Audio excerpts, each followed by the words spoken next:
Morning. What are we on? Thursday, July 15th. Sorry it took me a second to get going. I was checking out this chart right now. Clove just started getting hammered hard on the right at 6 a.m. Um, it looked like we were starting to climb back up after hitting a low of 850, and we got to VWAP and just absolutely got rejected right now. With a little bit of an uptick in volume too. I just realized I didn't have the mic on. I don't know if you guys heard anything I said. Uh, Sorry, I've actually been up for a while too. Um, all right, so anyways, it's Thursday, July 15th.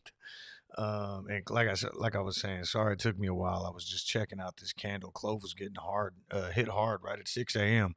I hope you can hear me now. But all right, so yeah, it looked like we hit a bottom of like 850-ish um almost 40 minutes ago, and we're slowly starting to climb up. Got to VWAP right around 867 and just got hammered right here on the right at 6 a.m. Stock went down and touched 821. But we are getting some upward pressure now, so we'll see how this plays out. Vincent says Clove is hurting him. Yeah, I feel you. I'm kind of feeling the same way right now. But I mean, it's not changing my outlook. It's just, it's hard to look at sometimes when you look at your portfolio. I mean, I still feel the same way about the stock that I did 2 months ago, 2 weeks ago, and 2 days ago. It's all the same. It's just you gotta believe in the fundamentals of the company, and obviously, do your research and stuff. And I believe in this company, and I believe in where it's going, and I'm willing to hold my shares and even double down as it keeps getting lower. But I did not expect it to get this low. So we'll just have to hold and see. Good morning, stars. What's up? How you feeling about the ATOS gamma squeeze? Nothing's really changed. I mean, I know I don't know if you saw the video I put out last night, but we held six, and I think that was pretty significant. Looking at the options chain and everything, it's the gamma squeeze is still there. I mean, we're still by holding six yesterday. Most of the market was red yesterday, and ATOS, managed to hold on to actually gain 1 penny. So I think that was pretty positive in regards to this gamma squeeze. 750, I think, is going to be the major mark. I mean, even closing above for long-term ATOS holders, closing above six this week is going to force a lot of shares to be bought, hopefully exercised, and potentially, have some good price action moving into next week. For those of you guys that are in this play short term, like I am, just looking at this week, like I said, kind of a high risk bet, but I'm still feeling very positive about it. We're at $6.30 right now. We touched, I think yesterday, we started the day off at, you know, I guess I should say the day before we closed at 6:30, 6:40 ish, because we went up a penny yesterday. So, I think 6:34 we closed the previous day at, and we ran all the way up to 7:14. If we see a similar run like that today, I think the top is going to blow off this thing. It's just and I'll go over that in a second with the options chain. Let's see. Ago's here. Good morning. Good morning, Jawad. Um, What's this? Kevin Lynch says Clover Health today announces that Joe Wagner, Chief Financial Officer, will leave the company on August 13th. Let's see. I haven't seen that on the webull app yet, and I don't believe I saw that on my Schwab app either. Let me see. Yeah. Huh. Let me pull that up. I'll just drag this over here so you guys can see this.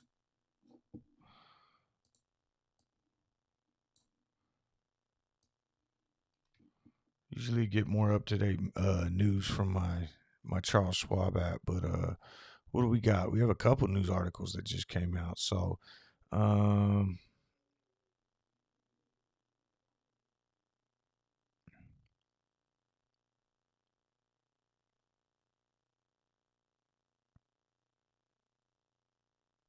okay. I'm just kind of skimming over this right now, but basically, and I know this is small as hell. It's probably hard to read. Basically, Mr. Wagner said he's trying to spend more time with his family and seek a role with the privately held company closer to home, which will allow him to devote more energy and attention to his family. All right. What's this Form 8K? I'm gonna check this out too. There we go. Let me get this back over here.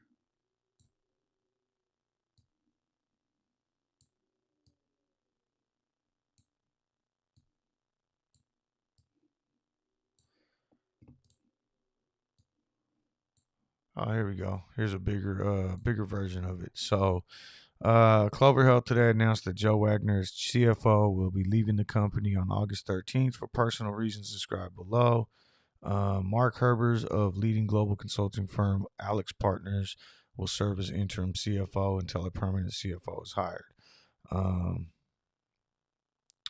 Mr. Lee A. Shapiro, member of the Clover board, and its audit committee will lead the search committee to oversee the process to replace Wagner. Um, what? Let's see. DJ Tardis in the house. Michael, what's up? Good morning. Um, good morning, my Lisa. Thanks for joining again. And here, I'll bring this up since Lisa, I just saw Lisa's in here. She was asking about it yesterday. So I do have the Clove block trade up here now, so we can reference it. There has been 2 trades so far. One for 10,000 shares, one for 12,000. This is all block trades coming in on the dark pool. So something we'll keep an eye on as we kind of go through this today. Um, Thoughts on the ATOS? Do you think it will test 5 or 550? I hope not. I mean, I think in terms of this gamma squeeze, we really want to hold 6. And I'll get into that right now. Just gotta say good morning to Scotty. What's up? And co-creator, thanks for joining us. All right, so let's just take a look around and see what's going on right now. Obviously, a lot of the meme stocks got hit pretty hard yesterday. GameStop fell almost 7%, and it's just continued to keep falling, and it's also down another 6% right now in pre-market. I did put MRIN up here. Again, not a position I'm into, but I noticed it was number 1 on Fintel this morning for the short squeeze list, and right around the time I was reading that, I saw at 5:30 a.m. This big green candle, and I'm like, oh, okay, let me throw MRIN up. Maybe we'll see something there. But this one fell 5% yesterday, up about 3 cents in pre-market, nothing major. Um, let's go ahead. I'm gonna actually pull this up bigger real quick while we're looking at it. So go back to the 5-minute chart and turn off the moving average. All right. So just looking around some of these other, God, I hit enter too quick. Let's see. AMC, has really been looks like it's going up right now, but fell another 15% yesterday and down another 5 right now in pre-market. I kind of talked about this yesterday. I have no clue where the bottom of this thing's gonna go. I'm hoping it sees a reversal sometime soon. I don't have a position, but I have a lot of friends that are in it, and you know, just I mean, most of them are in at a lower cost basis even than now. People that are still holding, I would imagine, but man, that's got to be rough. And I mean, I know some of us feel the same way with GameStop. It's just been on a steady decline since hitting 350 back on June 8th. No real news on any of these stocks. It's just everything's just getting slammed right now. Like I said, GameStop went down 7% yesterday and down another 6 right now in pre-market. Um, Looking around at some of the other ones, Virgin Galactic's ones we've been talking about on here. They announced a $500 million offering to raise some capital right after having that successful flight on Sunday, and the stock hasn't been reacting very well. Down to 33 right now. Looks like 32.46 in pre-market. Lost 13% yesterday and another 2% today before the market opens. But let me get to some of the. Actually, you know what? I still have my two plays. Anyone who's on AVXL with me, um, still looking. I mean, this chart doesn't look too bad at all. I think. I think we're getting ready for a reversal here. This one also lost 8% yesterday and down 1%. In pre-market. Not really a meme stock, so to speak. I don't think it's been as popular in some of the Reddit communities and those type of ones. But AVXL is one I'm keeping an eye on. No real news coming out of it right now, other than entering into the phase two, which we saw I think a week or two ago. BNGO, more of a long term play for me, but also hurting right now. Dropped 6% yesterday, down 1% today, and it looks like it's starting to fall through some major support levels too. So, I'll be looking for this to kind of hold, hopefully above like 550, 530. All right, let's get into the two big ones. So first off, too big right now, at least for me. ATOS is one that I think is prime for a gamma squeeze this week. And if you look at the daily chart, going back to its run up from $1.48, and I kind of pointed this out before, it almost like double or triples up, running from $1.48 up to 313, and then gave back about 30%, falling back down to 229. Then it triples up again, running up to 686, and gave back almost 50% before its next run up, where it tripled again to 980. And I think that's kind of the same pattern we're following right now. It has been holding this kind of $5 range, but I don't think any of that's important anyways. What I'm looking at is straight up option data, and we've had 3 gains. I know yesterday didn't seem like much, but when the rest of the market absolutely tanked, and especially a lot of these heavily shorted stocks tanked, ATOS was able to hold its own after gapping up. It filled the gap and ended the day positive, 1 cent. It is down a little bit right now in pre-market, but only like 12 cents, almost 2%. And when we look at the options data on this, and actually I'm going to pull this up because it's current, whereas webull's not. Nothing's really changed here. Okay, I know this might be small on your screen, but basically what we're looking at with ATOS right now at the $6 strike, and this is why I said it's important that we held the $6 strike, is 43,000 calls versus 11,000 puts. That's a rough differential of, let's say, 3 million shares. Um, you know, 37% of which haven't been hedged yet. And as long as it holds above, you know, $6 going into today and tomorrow, that's basically a million shares just at that $6 strike that are going to get hedged. Every single minute we move closer to Friday expiration, this delta is going to increase as long as we stay above 6. And then you go to the 550 strike, same thing. 24,000 share differential or contract differential, stands for roughly about 2.4 million shares, and 25% of that has not been hedged. I can keep going through these numbers, but 40,000 versus 19, that's a 20,000 differential. That's 2 million shares, of which 14% haven't been hedged. So that's a lot of shares that need to be hedged in here. And every minute now, we're getting closer to option expiration. The delta is going to continue to rise on these, and as the delta rises, algorithms will continue to hedge these shares and push the price higher. If we can pass 750, to me that's the big number. We get past 750, we're looking at, basically 5 million shares that need to be hedged. And it's just going to push us into 9, which has another 5 million that need to be hedged. And it's just going to continue. That's how gamma squeezes work. I think we're in prime position right now. I'm feeling really positive about this. Especially the fact that it was able to hold 6 yesterday. So I'm going to continue holding on to ATOS. You know, this was a play that I got into specifically for this gamma squeeze potential. If it happens, it'll pay off huge. If it doesn't, I have a very small option position in that that I'm willing to risk. Real quick, Clove option changes while we have it up. How we looking over here too? By the way, it looks like GameStop. I just want to take a peek. Um, all right, GameStop's a little bit of a run in Clove. Hopefully, we can hold $8. We're touched as low as 8.11, still continuing to go down.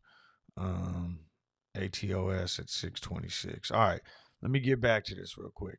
So, option data on Clove. We did see some increase. The $9 strike price is still heavily outweighed by puts. So, really, in order to kind of get things moving here, I mean, right now, I think the biggest focus is kind of like holding 8 and finding a bottom. But in terms of the option potential, I think once we get past the $9 strike, if we were able to, things could really start getting interesting at $10. And work the same way I just talked about with ATOS. You do have like a 14,000 differential here, 12,000 here. And even though the $12 strike kind of falls off again at only a 4,000 differential, there is enough firepower at the August. Where are we at?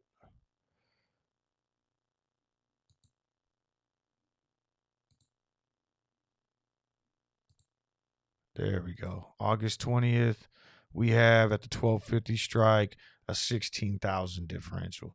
So there's a lot of options here throughout the entire chain. We don't have to get into all of them, but the setup is definitely there right now for you know, if this stock was able to get moving and, this week for, a potential gamma squeeze to kick off with Clove. But I got to be honest, just the stock's been moving in the wrong direction. So in terms of a gamma squeeze this week, I don't know if we're looking at that. We got 2 days left and we're at $8. 809 right now. I mean, anything could happen, and I'm not saying that Clove isn't going to go up. I just, in terms of setting your expectations on, it reaching $15 by Friday or something like that, I'd say the chances are looking a little slimmer. However, with these meme stocks and these popular stocks, which I know I don't see Clove as a meme, I think it's a good long term investment, but it is getting the meme hype, and we're getting a lot of people pouring into this stock. So it's with that type of hype, anything can happen at any time. We see some buyers come pushing into this stock and a little bit of volume increase. We saw what that could do before, where we ran from somewhere around $8.50, $9 to all the way up to like 22. So in one day, and the option chain is set up for that right now. So we just got to kind of let it play out and see what happens. Let me get to the comments real quick.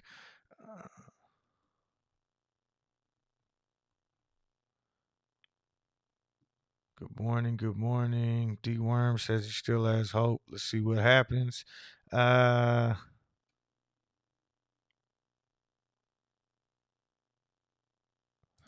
you think this price reduction is a big deal on Clover just calming down before the storm? Nah, I mean, it's Clove is a different beast, right? I mean, I really think that this is an undervalued play. So, like take the short squeeze out of it, take the gamma squeeze out of it, and just evaluate Clove as a company fundamentally. I mean, you're this is a huge discount, and so if you're willing to kind of get into this for the long haul, and I don't care that they're making the stock cheaper. You know, I mean, we're not seeing institutions selling off. We're not seeing insiders selling off. With this, these are, potentially, the majority of this is probably short sellers driving the stock down and trying to get people to shake people out of their shares. I'm sure there's people selling too. Maybe people that jumped in thinking that this was going to be a 1 or 2 day play, and maybe kind of got shook out of their shares a little bit. And that could also equate. I'm sure that has to do with some of the downward pressure in it. GameStop is starting to run right now. Did something? Is there some sort of announcement or anything, or is this just where'd my little news ticker go?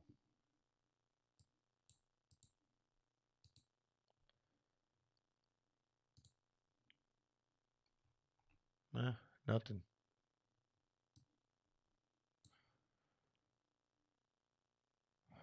Anyway, I kind of lost track of what I was saying, but no, I don't think it's that big of a deal. At least not for me. I mean, I'm just gonna keep adding in. Like for instance, if ATOS really runs today, and we end up getting this gamma squeeze coming in on ATOS, um, then I'm just gonna continue to buy up some Clove shares while it's cheap right now.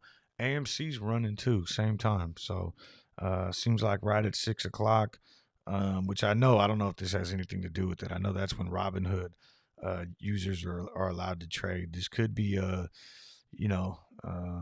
of the Wall Street bets crowd coming pouring in and buying this up. I saw a lot of sentiment yesterday talking about AMC and GameStop being cheap on Reddit. In the Wall Street bets community, it seemed like the hype last night was all AMC and GameStop, and that might be what we're seeing right now. But I'll say this too, and I've said this before with Clove and any of these other stocks that somewhat track the memes and get moved with the memes. Clove's most recent run started I think a day or two after AMC ran to 72, and that's when we saw that big spike in Clove, because I think a lot of these stocks are more correlated than people realize. You have the same short sellers in these same stocks, and so if they get pressure applied to them through AMC or GameStop or any other stocks, and they start to unwind positions, I think that's going to help out all the heavily shorted stocks. Fred, good morning. Um, Gary says Clove is about to rock it next week. I sure hope so. I could really use some green right now. Uh, it seems like everything that I've been invested in, even the non meme stocks, have just been getting slammed right now. Uh, Coach, I read a post on the Clove Discord that follows. Not sure how true it is. Care to comment? Short position in dark pools over 104% afloat. If you include Ortex, then it's 129% of the float. You know what? I know exactly what post you're talking about, and I want to say Tar Heel referenced that post too, and it was from I can't think of the name of that website right now. I'll try to pull it up here in a little bit. Um, but there is a website that I know a lot of people have been referencing recently that shows dark pool data. And I'm just going to be honest with you. I don't necessarily understand, because I just came across that website, I'd say about 2 weeks ago. And I don't really understand how to read the data that's on that chart. But when you look at that chart, it does appear to be saying that there is, like you said, that much short volume pouring in through the dark pool. And I wouldn't doubt it at all. Um, that would be pretty interesting. I mean, and it wouldn't shock me. I mean, that's basically what's happening, and so anyone who's not familiar with it, basically what this article is saying, or Reddit post, and the data that's coming off that website. Which, if anyone, I don't know why I can't think of it right now. I just had it pulled up the other day on one of these streams, but so if you know the website, throw it in the chat, and I'll pull it up just so I can explain a little further. But basically, this website is saying that the dark pool right now, there's enough shares shorted in there to basically make up more than the float, and that would make a lot of sense when you look at like Ortex data that's showing us that right now, is this Clove? Um, that there's only 27 million shares on loan. Or no, where we at? 47 million shares on loan, which is 42% of the float, and the short interest at 27.68. So if a lot of these short shares are actually coming in through the dark pool, then that would make sense why we're seeing downward price action while the stock isn't going up. I mean, because if shorts are coming in and covering, we would imagine that these millions of shares being bought back are going to drive the price up, and we haven't seen that price action. So if they're offsetting in the dark pool, wouldn't shock me at all. Looks like there is 2.4 million shares borrowed today, so I'd imagine we're going to continue to get hit hard unless that's what we're seeing already right now. With this downward action from 6 a.m. on. Here, before we get into, let's get an update from iBorrow and see what they're showing. So iBorrow, not a big difference. 400,000 shares returned. Borrow fee roughly around the same as what it was yesterday. All right. Sell ATOS and buy Clove. Thoughts? I'm gonna wait on ATOS to see this gamma squeeze play out. But once the gamma squeeze happens, if it does, I'm gonna take my profits from ATOS and move it into Clove for sure. Because I just think Clove is a safe long term investment with great short term potential. In terms of the short squeeze potential. So I'm heavily into Clove long term, and that's what most of my trades. I have rather large positions in Clove and GameStop that I'm just kind of holding on to, and then I have about 20% of my account that I'll throw around into other smaller plays or even long term ones, but I'll use options to leverage my money so that I'm not tying up all my capital in shares. And then when I make profit, when I'm profitable off those trades, like let's say an ATOS play pans out, I'm just gonna move that money into these two plays still because I really like the hyper growth potential of them, and that's my strategy at least. Scotty says I'm buying more Clove today. It looks like for sure. I'm way behind on the chat right now too. Sorry guys. Skip says looks like it's a good time to walk and not look at stocks. Yeah, and you know what? Sometimes you got to do that. You know, it's if you're the type of person, and I used to be like that, where I would stare at my stocks, and if it was going down, you start getting nervous, and you start, it's like now I have faith in kind of what I'm in, and these type of plays, I think being in GameStop for 6 months has made me numb to the volatility, so it's like whatever. You know what I mean? I know I'm gonna sit here and look at it anyways, so I'll sit here and talk about it, but it doesn't bother me much when I see these things, going up and down. Let's see.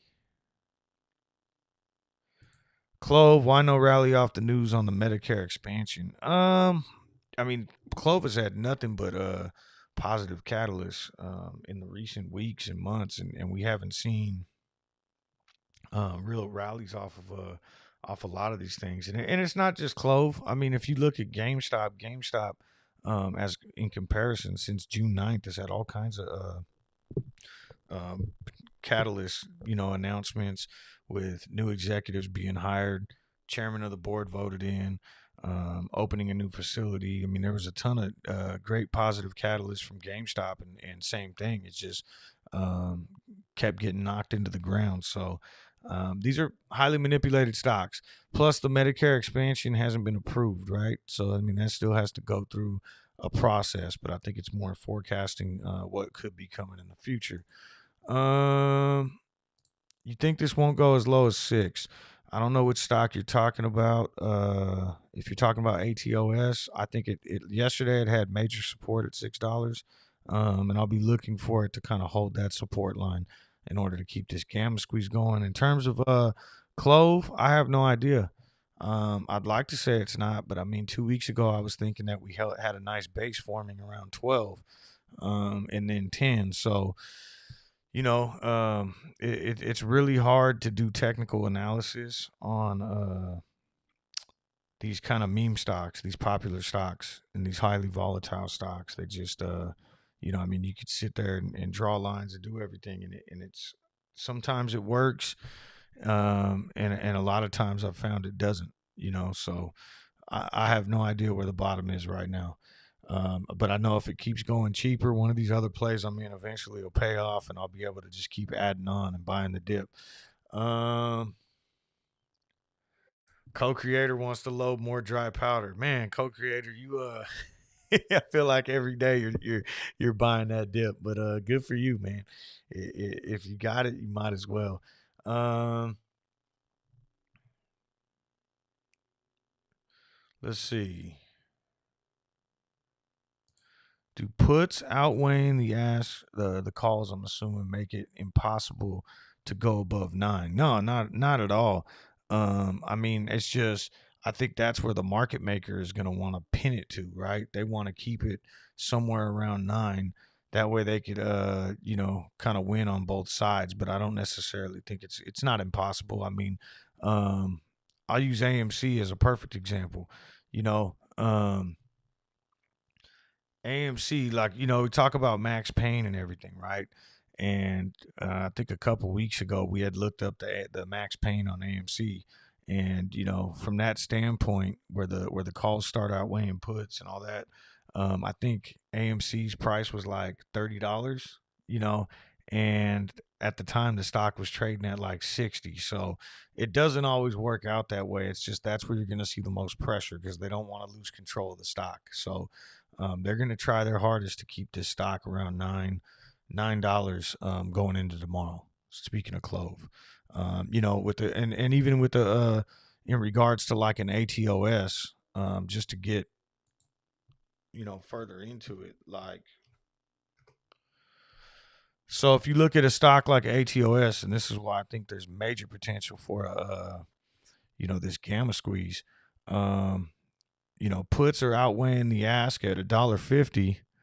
Um, but that doesn't mean that the stock's trading at $1.50, right? I mean, so from a market maker's perspective, they'd love to have this stock all the way down to $1.50, and put all these out of the money and all this out of the money. But unfortunately, they can't control everything every day. So let me reset these charts over here,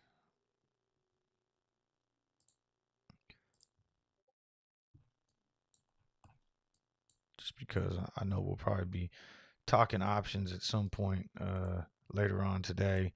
I want to make sure I get these in here right. All right, there we go. So it looks like Clove is going green right now too, and AMC and GameStop. Just looking around. So I mean, AMC's up 3-4% on the day and moving. GameStop's still down on the day because it did gap down a lot in after hours. BNGO popping too, up 1%. Um, what else are we looking at here? I think I read somewhere that Nokia out of the blue started moving. Oh yeah, look at that gap up from 546 to 579. BlackBerry. I'm just gonna check out some of these other kind of meme potential stocks to see what's going on. But like I said, I did see a lot of kind of sentiment on GameStop and AMC last night on Wall Street Bets. There was a post basically, just it wasn't a lot of DD or nothing in it. It was basically like, hey, let's get back to the two OG memes. They're at a discount right now, and I mean, it thing got a ton of upvotes. And just looking through the comments, you can kind of see that it looked like today might be a good day for both of these stocks. You're going to see a lot of people maybe that exited in the past jumping back in. Um,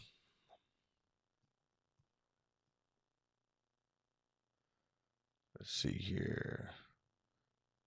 Joseph says he's buckled in. There you go. Rockets require strong seatbelt. Strap in. Um, Let's see here. The boss, what's up? Good morning. Uh, yeah, there we go, Dave. Sorry, I got busy again yesterday too. As soon as we jump off today, if we can reconnect, I don't know if you're free, Dave, but we will. I'll hit you up as soon as I get off the stream today. Um, I had to go pick up my car and do some stuff with my kids, and I was all over the place. As soon as I hopped off the stream, and then I didn't get back home until time for Power Hour with Tar Heels. So um, let's see. Yeah, so co-creator, the CFO of Clove, this morning resigned. They have an interim. I don't know if you were on here earlier, but yeah. So the CFO, Chief Financial Officer, resigned as of August 13th. They did put a temporary, and they're starting a search for somebody new. So that just came out this morning.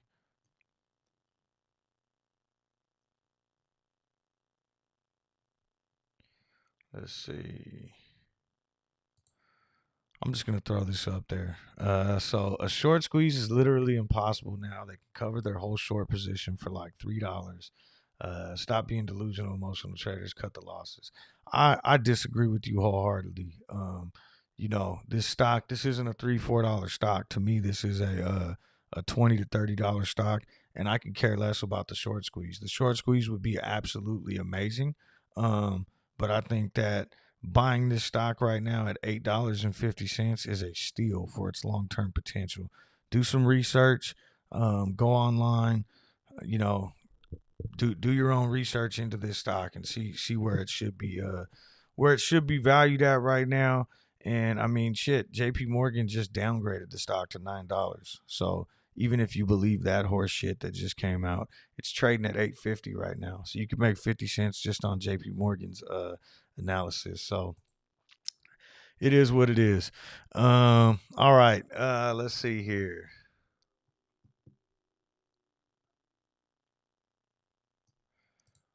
Waiting to take profit from ATOS and buy more Clove. Yeah, I mean, I can't stress enough. I really think this ATOS these gamma squeezes are far and few between when they actually pan out. But I kind of if you kind of play these gamma squeeze plays, and I mean I'm playing one on Clove right now too. I mean the potential's always there, but it's one of those things where if you can hit one, it makes up for the 8 or 9 that don't.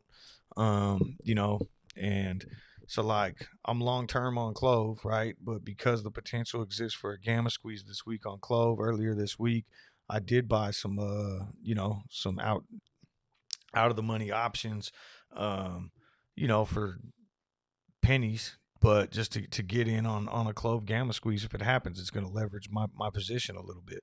And I'll always do that. And like I said, when one hits, it pays off, and it makes up for the ones that don't come through. Will the CFO leaving have a negative impact on the stock today? Nah, I think we're trading beyond news. I mean, I think it'll be a reason for, if the stock does go down today, then that'll be what they end up saying, why it traded down. But when positive catalysts and positive news come out and it goes down, there is no reason. It's just the stock's being manipulated right now. I blew my last shot. My average is 1350. Am I good? I think so. I mean, my average and it is somewhere around like 1250, 13, somewhere in that range. So I mean, I'm right in there. But hopefully a little bit smaller if I'm able to average in a little bit more um, after this ATOS play. I'm way behind on the chat too, so I'm probably going to be skipping over a lot of these. I'm sorry. I try not to get too far behind. Anyone who's new in here too, if you're enjoying it, hit the like button. If you're not, I don't know why you're in here, but you can hit the dislike button too. Doesn't bother me. And I do this every morning, so hit the subscribe button so you know when I'm going live. Also, I'll release videos about the plays that I'm in occasionally as well. SRT, good morning, bro. I'm sure that this is far into the game. The hedge funds are colluding against Wall Street bets just to flex their nuts. Show them some internet noobs aren't gonna hurt them. Yeah, I agree with you. Okay, so you're talking about ATOS if we hold above 6 today. So, with ATOS, like, and with gamma squeeze potential and stuff, like, yeah, it could kick off tomorrow too. It's just, it depends with, like, if you're holding shares, um, I would say you're probably safer of a gamma squeeze that takes off on a Friday. And the only reason I say that is because if, like, let's say it gets deep in, like, it doesn't happen until power hour on Friday, it could still happen. I mean, I was part of a GameStop one that happened at the end of a day on a Friday before, and then it'll continue into after hours.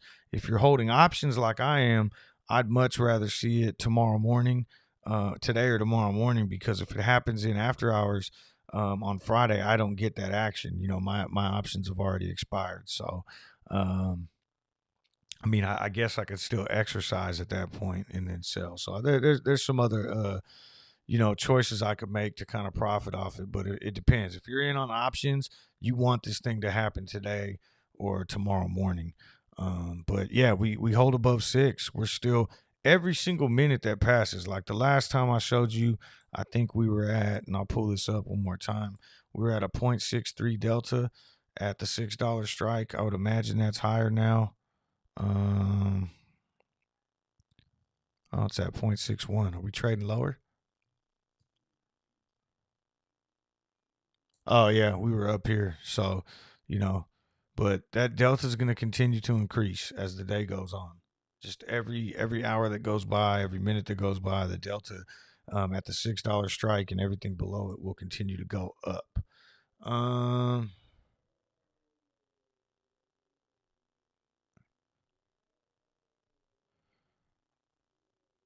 all right. Sorry, I'm trying to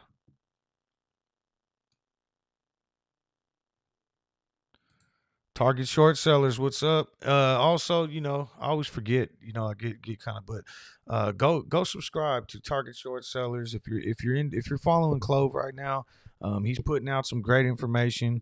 One of our Clove brothers, from from Europe, right? Europe's, yeah, Belgium. And go subscribe to Tar Heel. He does Power Hour every day. And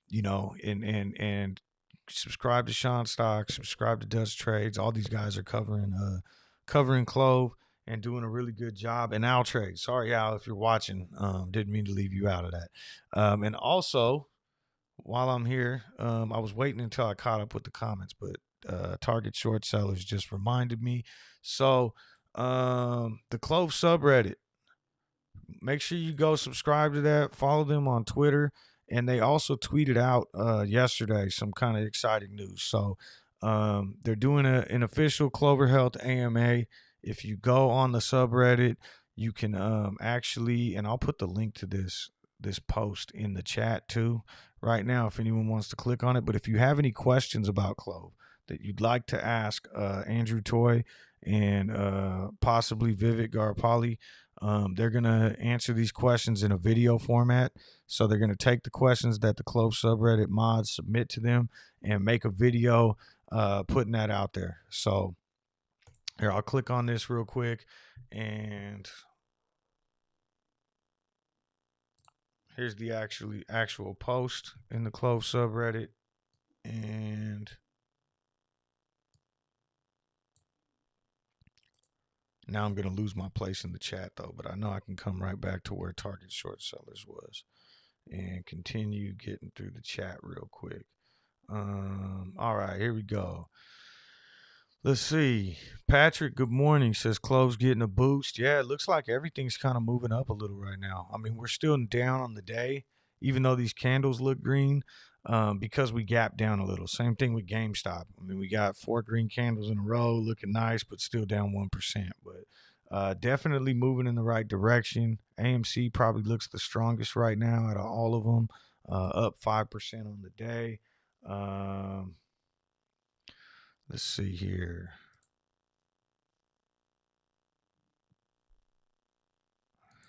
Have you seen Carve Stock? Man, everybody keeps mentioning it, and I haven't had a chance to really look into it. I did notice yesterday it was number one on the Fintel short squeeze list.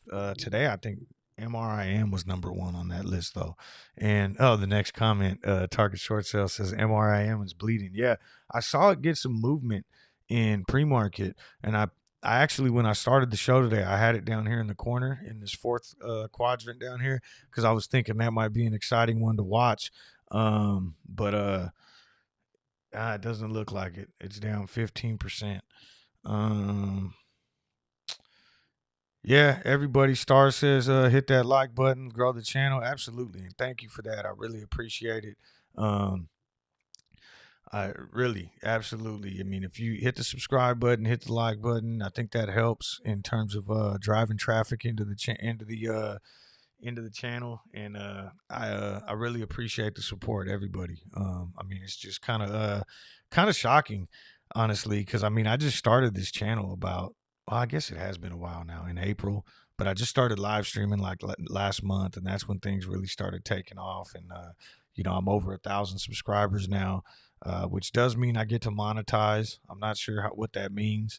I think the last time I checked, because I monetized on Friday, I think I was up like $30 is what I've made off the last week or so. So I mean, I don't know how successful I'm gonna be at this, but I'm enjoying it, and I'm gonna continue to do it regardless. Um, I'm really having fun doing this. If one day I could actually just sit here and only do this, that would be a lot more fun. But I'm not getting my hopes up right now. All right, let's see. Looks like a green day for stocks. Yeah. At least the stocks that I'm watching right now. I mean, if we pull up my watch list, let's see. Why does this always change? I got to figure out how to get this. Now it keeps I don't want to I do want this I got to figure out how to save my watch list. I had this customized, so I had the percent change right here. And oh, you know what it is? Uh, Let me put this back. I don't know. I thought I had this customized, this watch list where it was like,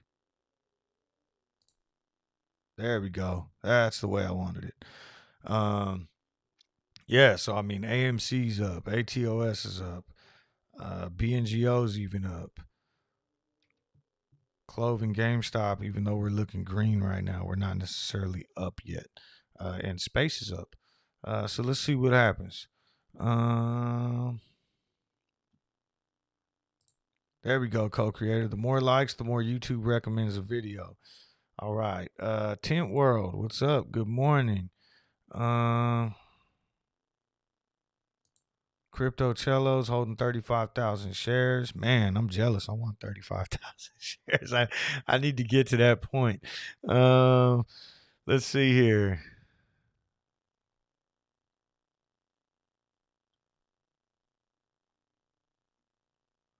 How much impact will the earnings report have? So, last time Clove actually had beat a lot of expectations in the earning report, and if I recall correctly, it actually was starting to move upwards too, and there was kind of like a gamma squeeze potential at that point too.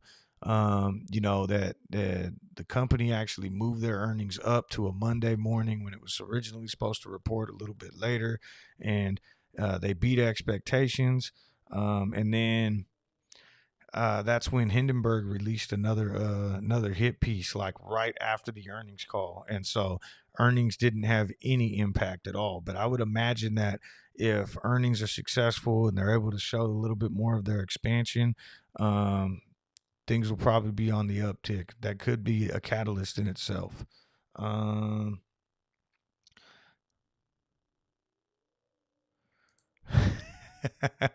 I never buy in at the bottom. I always think I do. I have a good gift for bad timing. No shit. I mean, I've been. I know your pain. I've been there both ways. Like, GameStop, I didn't get in at the bottom, obviously. Like back in January, I got in somewhere around like 30 or 40. Um, and I didn't get out at the top either. I got out somewhere in the 200s. But I was able to time the bottom this time around. I got in at around 40, I think, in late February when it bottomed out at 40. So I was able to time it there. Um, Clove, I think I got in somewhere around 9, bought in a little bit more at 6, back in April. Um, but then I thought I was timing the new bottom and really loaded up at 17 after that run up last month. Messed up my cost average ridiculously, but um, I love the stock, so I'm not really tripping too hard off it. Um, ATOS is moving, and this is exactly what we want to see. We hold above the 660 mark now, or whatever it may be. But again, I'll come back and reference it just so you guys can see. Now the delta is at 0.73. It was at 0.61 about 10 minutes ago when we looked. And that's a difference of 3 million shares. So we just saw basically 300,000 shares probably get hedged in the last 10 minutes. And that's what's happening right now. So you're starting to see the effects of the gamma squeeze. And look at the difference increase in volume now from 250,000, to all of a sudden 700,000 and now 600,000 on these 5-minute candles with still 3 minutes to go. We might be seeing the start of this gamma squeeze right now. Let's see. BNGO giving it the old college try. Yeah. I memean, BNGO is a long-term play, though. It really is. I believe it's a long-term play. That's one that, I continue to build up on. When I do short-term options, and I say short-term, like 2 or 3 month out options, and they hit, I'll sell half and exercise the other half to keep building my long-term position in it. Leo, good morning. What's up? Thanks for joining. Um,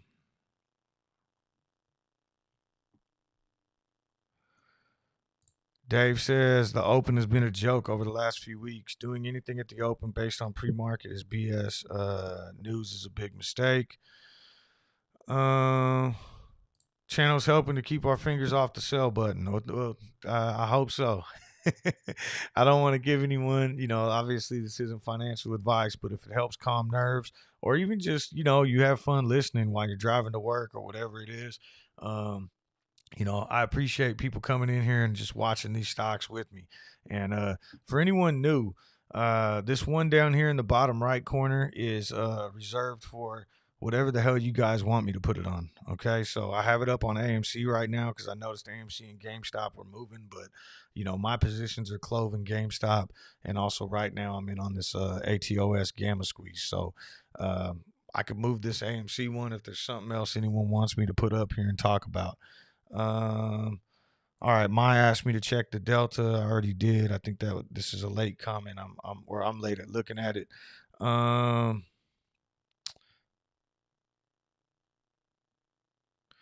Is the Ortex data like 25% short interest because of Vanguard selling?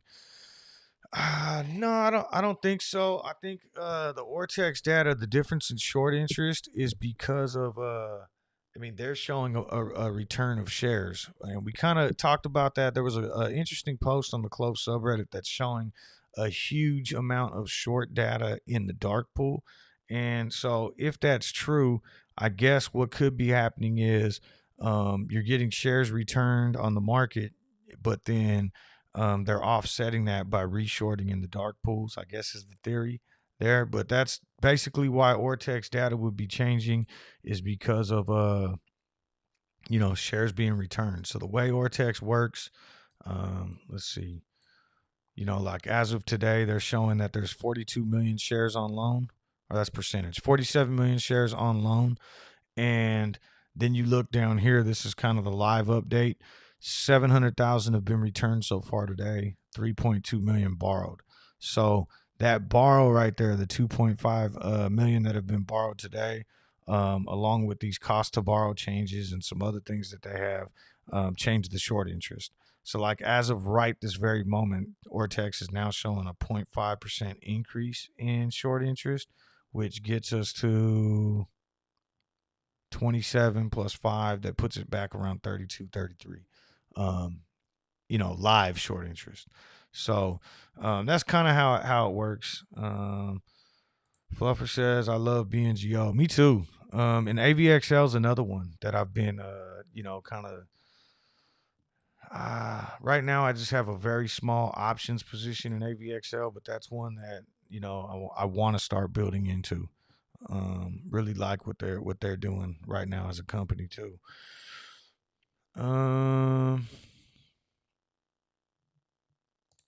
Do you know if shares being returned need to be done at opening or closing? I think they could do it at any time.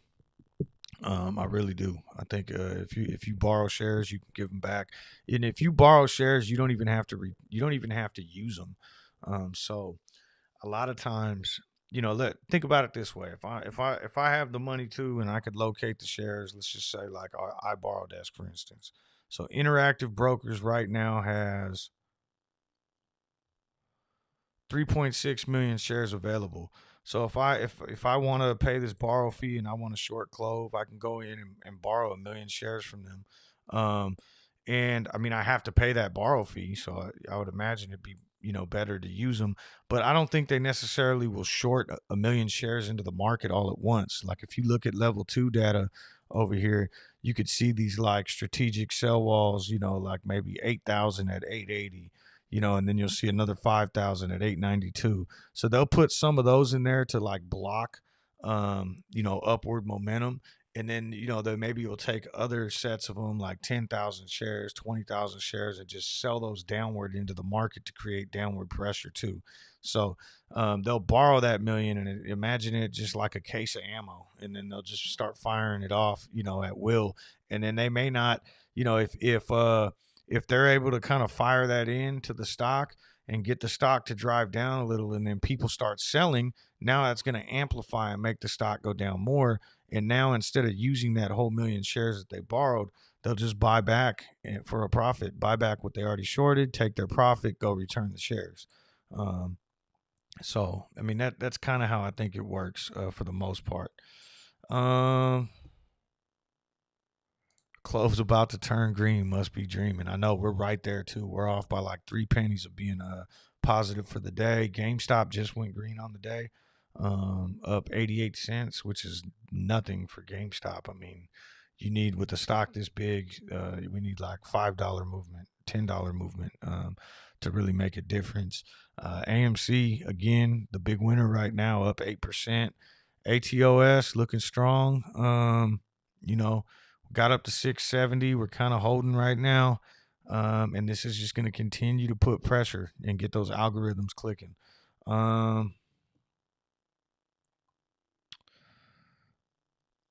I'm in and watching CMMB, 30% short. Borrow rate is 102%. Micro float, 52-week high. Hanging around 18 right now. I'm going to write that one down.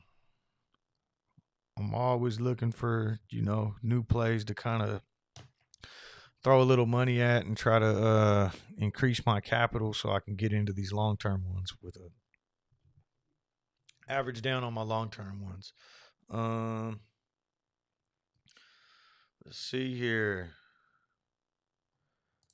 Good job catching up on the chat. You're getting better on this. I know. I just gotta. You know what it is?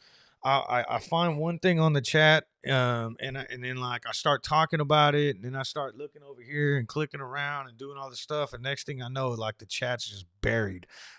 So I'm trying to get better. And and let's see. I love your channel because you care about your listeners. Yeah, I mean, at the end of the day, I wouldn't be doing this if nobody was watching, right? And I think that's what makes it cool too. Is like a lot of you guys, like yourself, co-creator, Ego, SRT. There's so many D-Worm that have been in here. Target short sellers. You guys are in here like every day. Dave. It's and it kind of becomes personal, right? Like I know what positions you're in.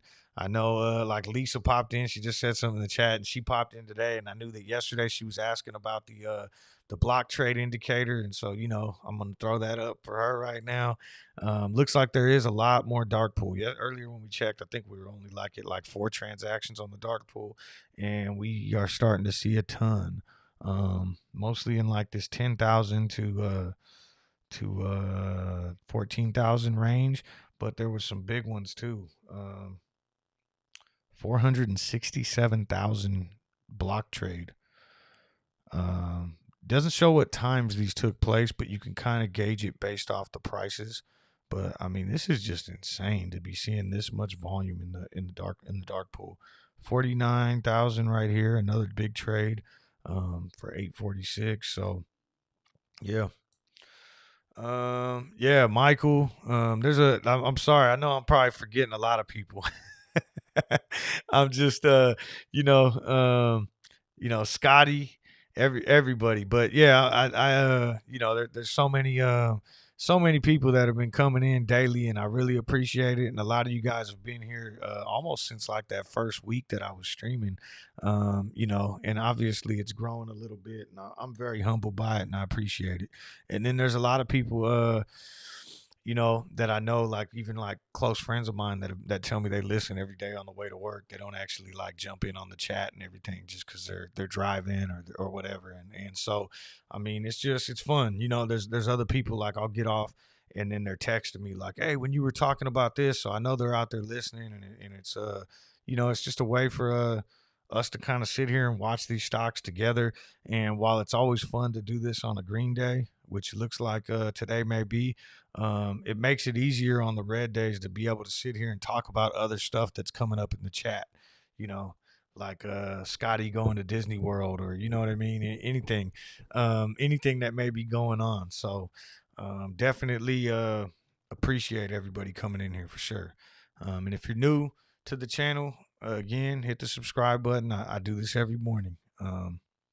6 a.m. to 8 a.m. And actually, tomorrow, I'm going to be coming at you live from Reno, from the hotel room. So we'll see how that goes. I don't think I'm going to be able to bring this mic, but I am going to bring my kid's PS4 headset. Hopefully, we can make some money in some of these stocks and I can buy them a PS5. But I'm going to be using their PS4 headset, and I'll be doing this from the hotel room. Because we're going to be going up there for the weekend. So let's see here.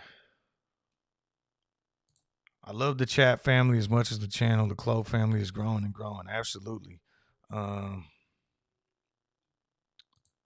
that blank name. Oh, okay. That was you with the blank name. All right. Right on. Yeah, yeah. You've been I noticed you on Tar Heel the other day, and then here yesterday, and you know, okay. I'm glad you figured it out. Yeah, I couldn't figure out how you had the name blank.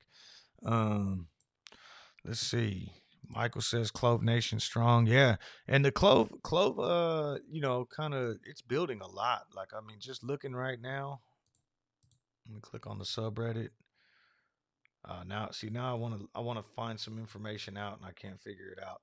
I wanted to see how many members are in the Clove subreddit right now, but I'm not used to using Reddit on my computer. That's more of a like I'm walking around the house messing around on my cell phone type thing. But I know that the Clove subreddit has been growing, uh, ridiculously. I think when I first found it, one of the mods had posted one of my earlier videos on Clove in the subreddit, and then I didn't even know about it, and I'd been on Reddit for so long, and I didn't even know there was a Clove subreddit, and someone had posted one of my videos, and so this was like earlier days of my YouTube channel too. And so, I have a video, and all of a sudden, most of my videos are getting like 100 views, and all of a sudden I had one that got like 400 views, and I'm like, what the hell? So I go into the analytics, and it showed that most of it was external traffic from Reddit, and I gotta start sitting up. I've been leaning over too much since I got this mic. But anyways, so I go on there, and I'm like, what the hell? I start searching up the video, and that's how I came across the Clove subreddit. And at that time, I think there was only like maybe 6,000 members. And the last I checked, I think we're at like 35,000. So The Clove community is definitely growing. And you know what? I'm gonna just check on my phone right now because I want to see how. Oh, there we go. Michael just posted it for me. I was just trying to pull it up on my phone. 37,000 members, in the Clove subreddit. So, um, oh, and yeah, 1.35 in the Discord. You know what? I should put that on there too. So Discord is something that I'm not. I mean, I've been using it a lot recently, to communicate with like mods of the subreddit, and you know, as we put together some of those events like the roundtable. I've even talked on the phone with people on there now. But I'm gonna pull up this invite link real quick. So for the Discord, I'm sorry. Um, If anyone wants to join the Discord, there's the link right there. So this Discord's growing too. Discord, I guess, 1.35 thousand, and that is the official Discord of the Clove subreddit. So if you haven't checked it out already, or you're not familiar with Discord, definitely check it out. It's pretty cool, especially, you know, like I enjoy Reddit because those posts stay there and you can kind of go through and always reference back to them and everything like that. Discord's a lot more like a text message, but it makes it cool, like, to stay up to date now. And then there's a lot of cool features on that Discord too, where like if you're subscribed to the Discord, whenever like someone drops a video about Clove, you could set it up to notify you. You know, no matter who it is that drops a video, whenever somebody posts DD about Clove, it goes into a certain chat. So really cool features on there. Definitely worth checking out. But yeah, this community is growing, and I think that's going to be important in terms of the squeeze, right? Getting more people in, getting people to realize the long term potential of Clove and buy and hold.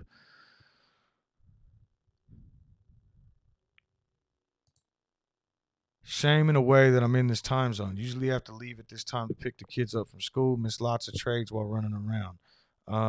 Where you are? You, I hope you. I guess you left already. What time zone are you in? I'm just out of curiosity. Picking the kids up from school. I'd imagine it's probably around 3 wherever you're at. So, see if we can figure this out. It's about an 8-hour difference. I don't know my time zones, but you know, I know the East Coast is 3-hour difference. So 5 hours from that, maybe like Europe or somewhere. Let's see.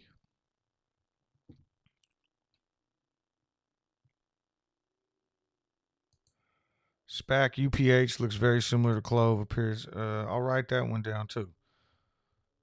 I put some notes down here even from yesterday. Like, and to be honest, that's how I came across ATOS. Was from this chat.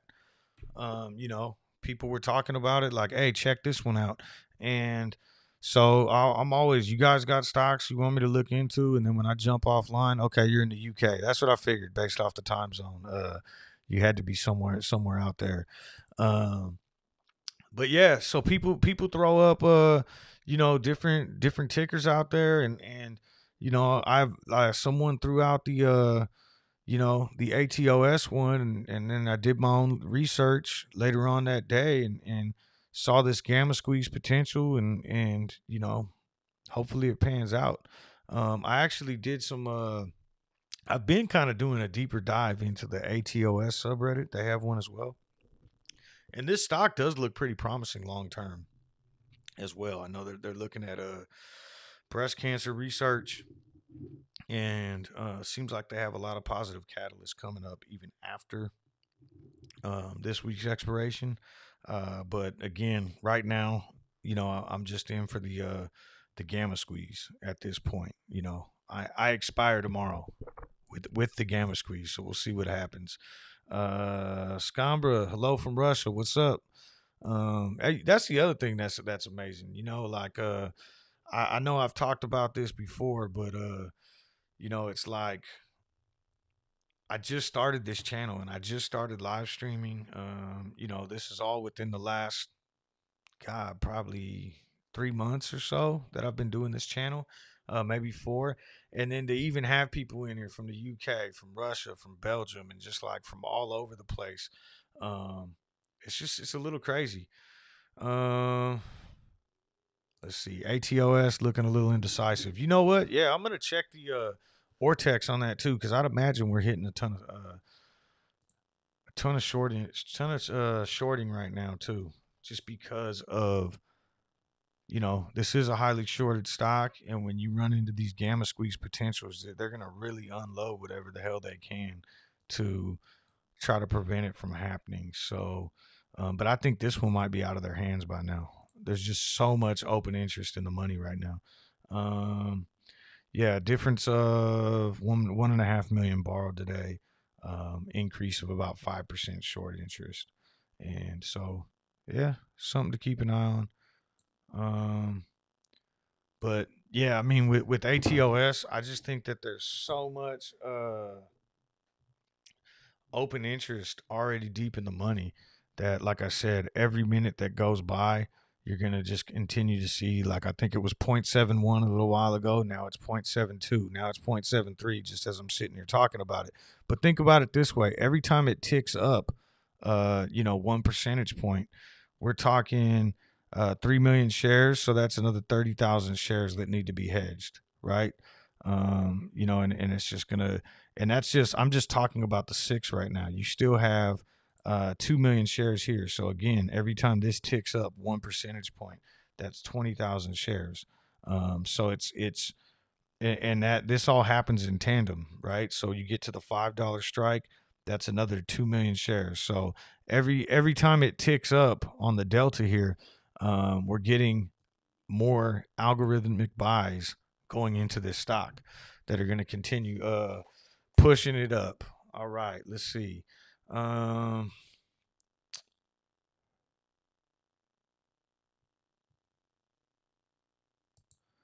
German company called, I don't know if I could even buy.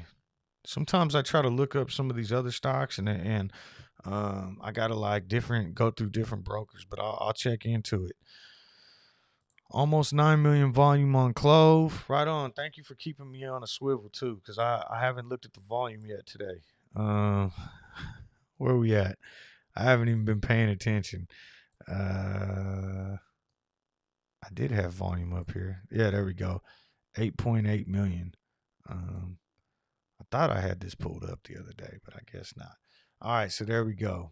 Oh, you know why? It's because I had it up here. There we go. And then I had that covered up. So yeah, so 8.8 million on Clove. Um, let's see. India in the house, right on. Thank you. Really, I appreciate everybody coming in here, but this is crazy. Co-creator says I'm an international star. Right on. Let's see. ATOS needs more volume to take off. Scott, I kind of disagree with you. I mean, we do need a little bit of a push, but the only reason I disagree is I really think we're going to see the volume increase from the delta hedging. Now, more buying pressure coming in on ATOS will help push it there. But like I said, every minute that goes by, you'll see, like, I absolutely believe that this volume that we saw here, this jump from 250 to 750 and 980 was all based on delta hedging happening, through the course of this gamma squeeze. We saw the delta increase by about 10% over this time frame, and as that happened, that forces that hedging to take place. So, I mean, I just gave an example of how 1% would equal to about 50,000 shares, 10,000 at this strike, 20,000 at this strike, all that. Well, so 10% would basically be about 500,000 shares. I mean, I know I'm just throwing out rough math, but just to give you an example of where we're seeing this volume tick come from. What we don't want to see really is this stock drop too low, because now you see the reverse effect. You'll start seeing unhedging. But again, every minute that goes by, because these are in the money, where we at? Oh, I'm looking at Clove right now. Let me get ATOS back up.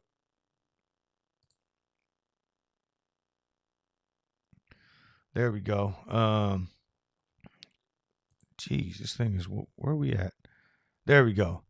Because these are in the money right now, at this $6 strike, if the stock just stayed exactly where it was right now, right, at 659 and just traded sideways, eventually this delta is going to move to 0.99 by tomorrow. It has to, because it's in the money. So we have time working on our side too.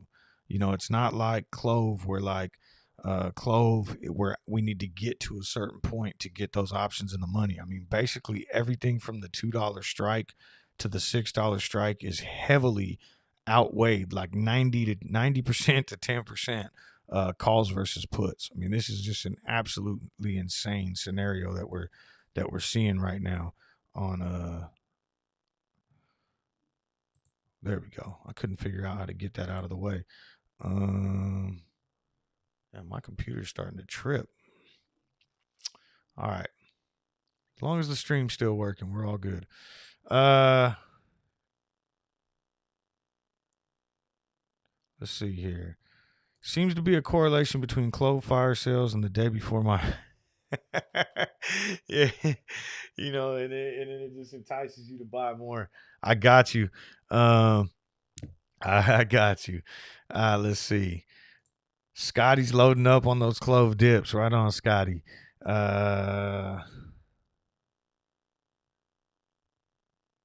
Michael's rifling through the couch cushions for change.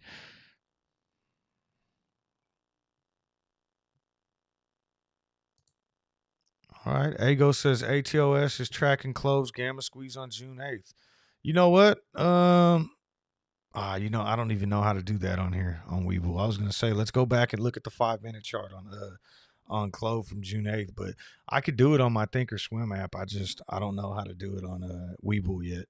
I need I need my mentor to come in here and let me know if I could even do that on here. But I know like on Thinkorswim, they have an option, which is why I really like it. It just doesn't work out with the with video at least until I get a better computer, more RAM. But I love Thinkorswim. I'm just so you know, fluent in it. I've been using it for years for trading and everything. And they have like a thing where you could dial back and pull up pull up any date. So you could like go in and say, give me June 8th, and then pull up Clove and pull up the charts. You could pull up the options chain, everything, and paper trade with it. And so I'd love to go back and check that out. I'm sure there's a way to do it on Webull. I just haven't figured it out yet.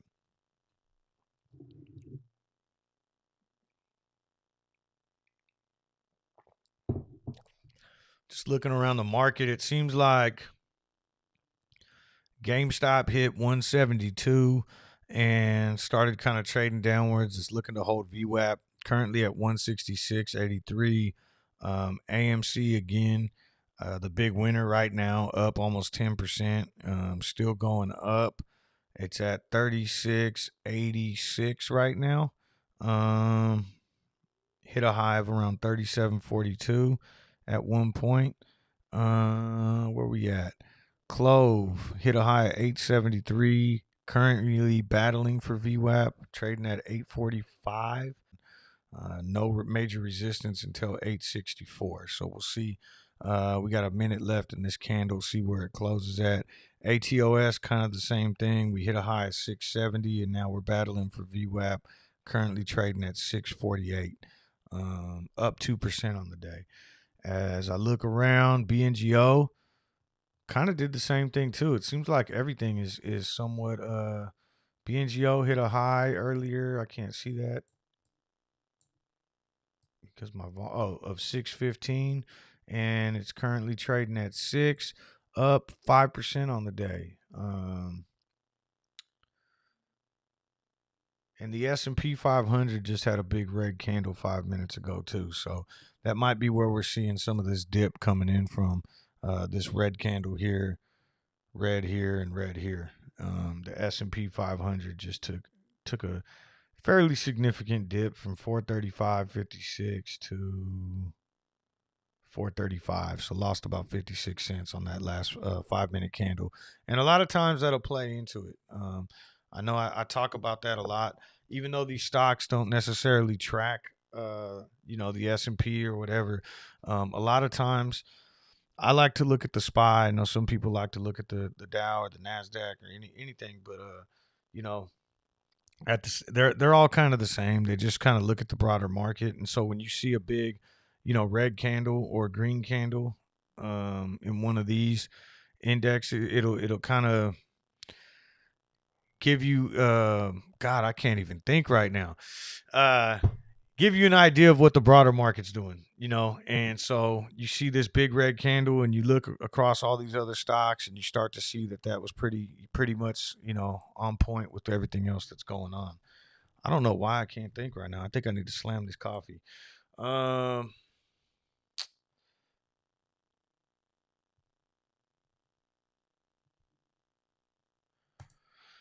I remember when we were talking about the possibility of $12. Remember what I said, Coach? I don't remember exactly. I'm not sure.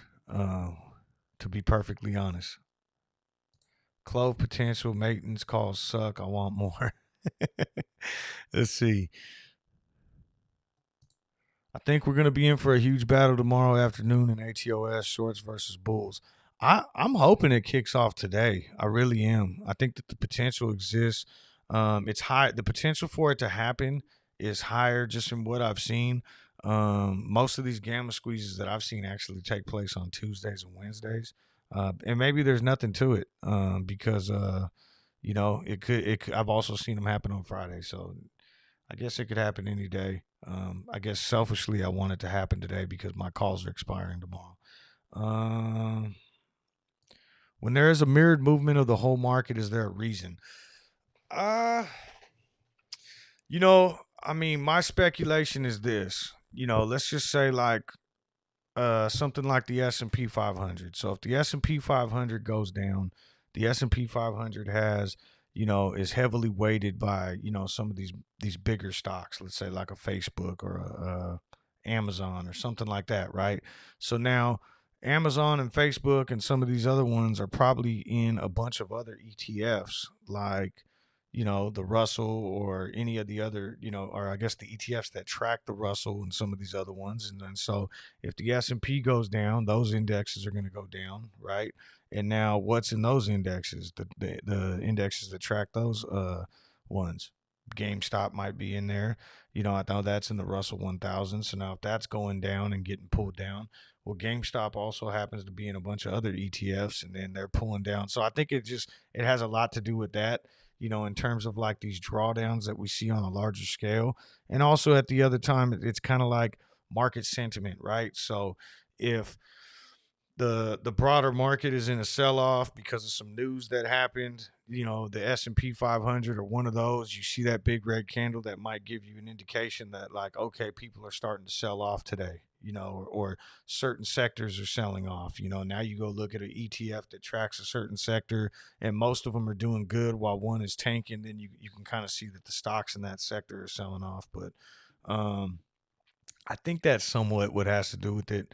Um, Everything is suddenly stagnant. Yeah, I'm noticing that too.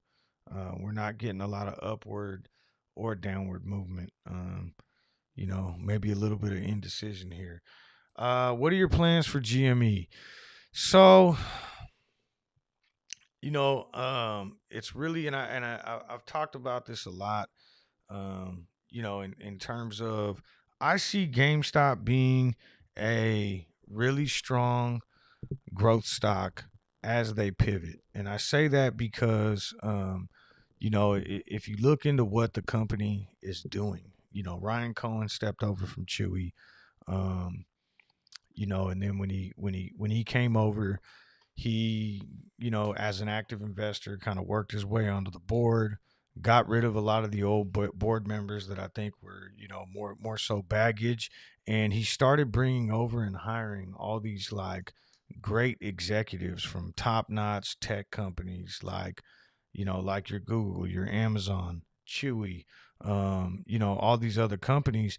And he's really building up a team.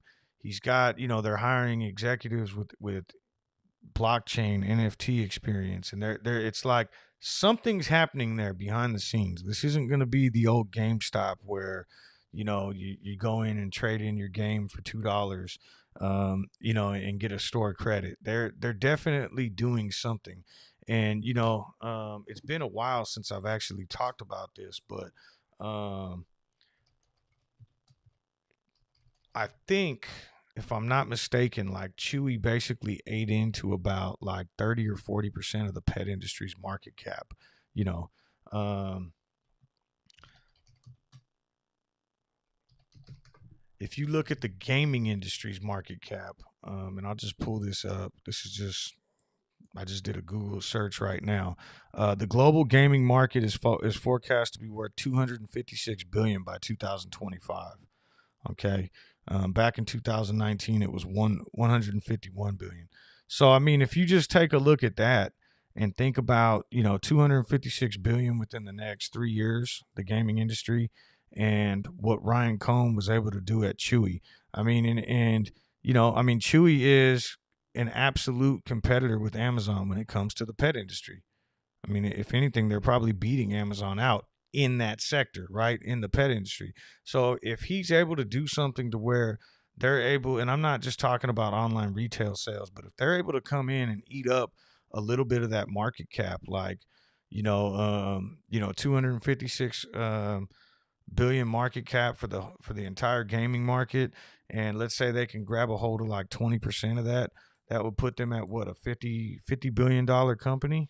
um and right now their market cap is trading at 11 billion. So, that's 5 times growth if they can just, kind of eat into 20% of that. From where we're at right now, that puts it at like an $800 stock. I mean, obviously it'll probably go through some stock splits and everything else, but really I see that, and it's not just Ryan Cohen, just the company that he's building around him, the team that he's building around him, these executives that he's hired. And, I know kind of the knock that I've been seeing lately is like, what are you guys doing? How come you haven't made any announcements? How come they're not like, and he basically said recently, I think as soon as like their most recent earnings call, that like, don't expect a bunch of major announcements. They're not going to show their hand, right? I think is basically what he said. They want the company to be built on actions. They want investors to see what they're doing based on actions. And so I think we're going to just slowly start to see things changing with that stock. And I mean, even if you just look at, I'll pull up GameStop.com right now. It's not just video games. Okay. One, they're doing same day shipping, which is already, in competition with Amazon in itself, and the prices are fairly competitive. But they just added toys recently. Okay, and with Toys R Us gone now, this could be maybe a niche that they're getting into. Games and puzzles. They have keyboards. You can go on there and buy a computer. You could buy a TV.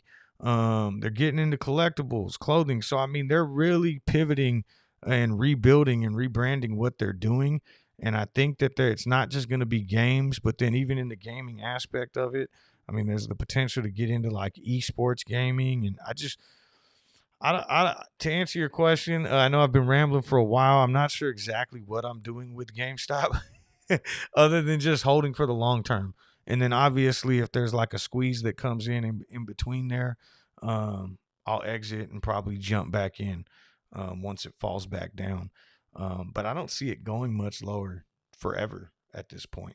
I really think that it's kind of like, think about Tesla. Tesla's earnings don't warrant the share price that it's trading at. That's all trading based on speculation and on the future growth of the company. And I really think that GameStop, as more and more people start to see this transition and the actions start speaking for themselves, you'll start seeing more speculative pricing in this stock, especially now that they're getting into like blockchain and NFT technology too. So, all right, let me catch back up. This is co-creator. That's how I end up getting behind on the chat. Is I start talking too long. Let's see. Are we having a short attack on ATOS right now? I would imagine so, because let's take a look at, and I know I'm behind on this. Still 1.5 million shares borrowed, but yeah, I would imagine so. I mean, this 670 range, if we look back to, um, you know, I think yesterday we started to breach that level too, and then got hammered down again. I think anything above 650 ish is kind of like in that territory that's just going to make it harder and harder for them to keep it down as every minute passes. Again, because of the option chain. So we'll see how this. We found support earlier at 613. Hopefully, we find some higher support here as we continue to move forward. I'm gonna pull up level 2 on ATOS real quick before I. So, oh, there we go. ATOS. I thought I had these two linked. Save this and save this. There we go.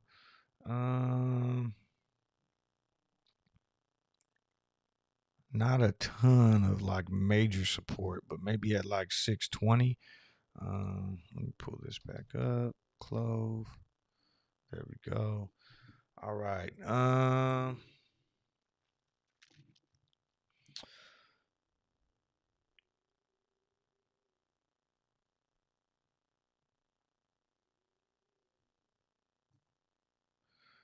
All right, so Shane, you said the problem with Clove is that it's just too big for retail investors alone to move it up. For example, on a daily basis, even if retail manages to buy hundreds of thousands of shares, it's easy for hedgies.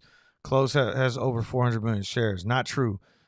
So most of the 400 million shares for Clove are Class B, and they're not freely traded. So what you really want to look at is the free float, and that's what moves the stock. And right now, the free float on Clove is 110 million right here. So, really you're looking at 110 million shares that move the float. So I get where you're going with it because I agree with you. That was one of the biggest things that I was telling friends of mine about AMC. Like with all the dilution that they did, and now being at like a 500 million free float, which is I think, if I'm not mistaken, where AMC's trading at right now. Yeah, 500 million free float. It's a lot different and a lot harder to control the stock.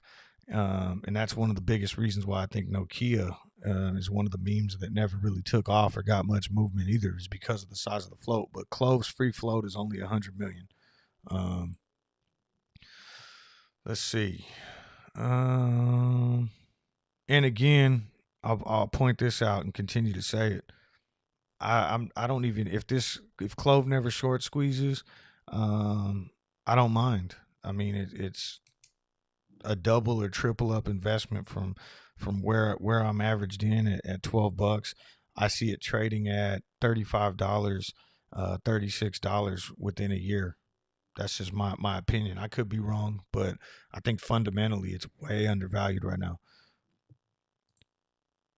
Oh, Ego said 12's nothing, and we rocketed to 18. All right, so Ego's got the juice, and we're in saying that we're gonna be that this thing's ready to take off on ATOS. So I'm glad to hear it. Tar Heel Blues in the house. What's up, you guys that don't know? Tar Heel does Power Hour. I know we got a lot of new people in here today. Tar Heel Blue does Power Hour every day. So if you go check out his channel, that's the final hour of the trading day, and it's a lot of fun on there. Let's see. I'm hella behind again.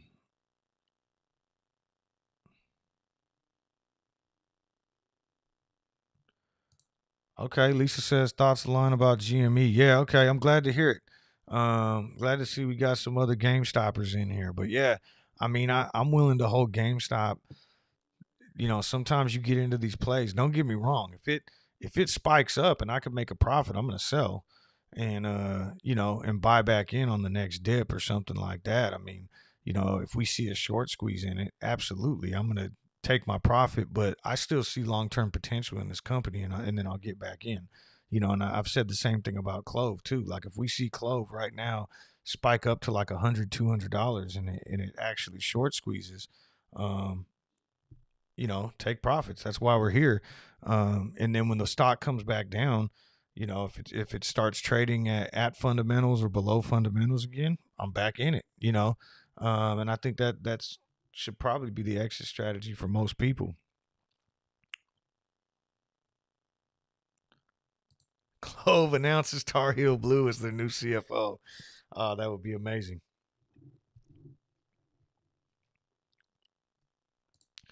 Chewy's better than Amazon in pricing and product availability. I wouldn't know because I don't have any pets. I haven't had pets in about since I became a homeowner. So probably about like 15 years ago. I grew up with dogs. I love dogs. But I don't like because I love dogs. I don't like keeping them outside. Um, that my dogs always were like in the house with us and everything else, and like my family still has pets and dogs and stuff. But I just with kids and everything else, I wasn't ready to like just have my house wrecked by an animal. So so that's why I haven't used Chewy because I haven't owned a pet since they've been around. Let's see.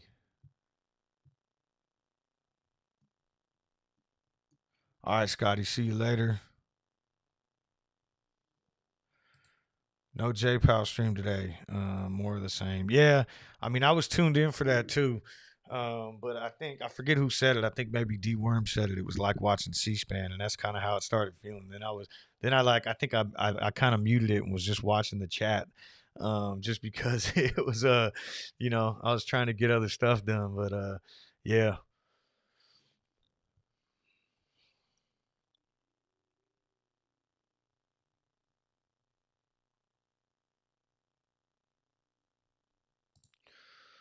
Can you explain what the legitimate and necessary uses a dark pool of stocks are, and for that matter, how is it dark?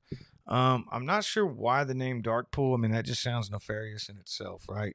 So I don't know why the name, but the reason that it's there, my understanding at least, is to not move the market.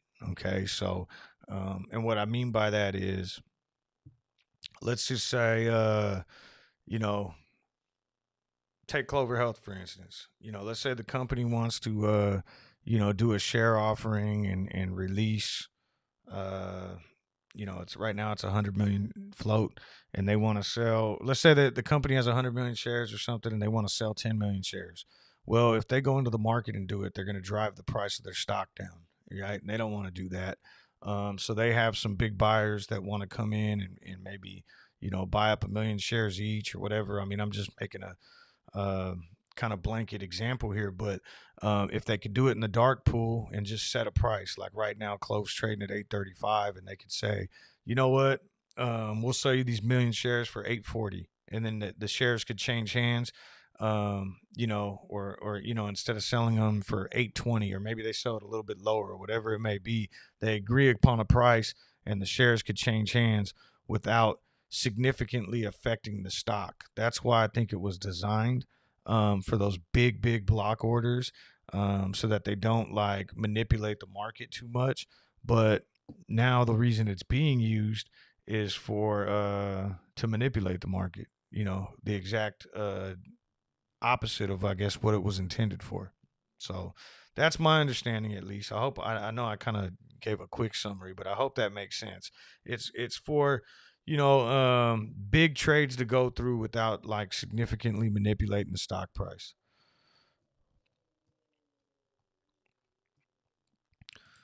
Lisa says Tar Heels Power Hour is excellent. Absolutely, I agree. Uh, Been all in close since 4:30. Finally made another play and jumped aboard ATOS yesterday. If ATOS goes, I'm putting it all back into Clove. Yeah, I mean, I'm doing the same thing. But this ATOS thing, just full disclosure, and I know I keep saying it, but I don't want to lead people, down the wrong path or nothing like that. Like, this is an absolute gamble, and I feel very strongly about it. More so today and yesterday, I feel really strongly just that we're able to hold above this price because the setup is amazing, but playing these gamma squeezes is an absolute gamble. So I just I can't say that enough. Um, I also checked out your video yesterday. I enjoyed it too. I watched a couple of them. I mean, as a dad myself, and I mean, I think my kids, by watching, I watched a couple of the videos on your guys' channel, and I enjoyed it. It's kind of funny to see. It seems like the kids are a little bit younger than mine. Mine are 9 and 7. Um, but just kind of hearing the insights and everything kind of from those beginning days as a parent, it was pretty cool. Um, my dog is the boss in the house.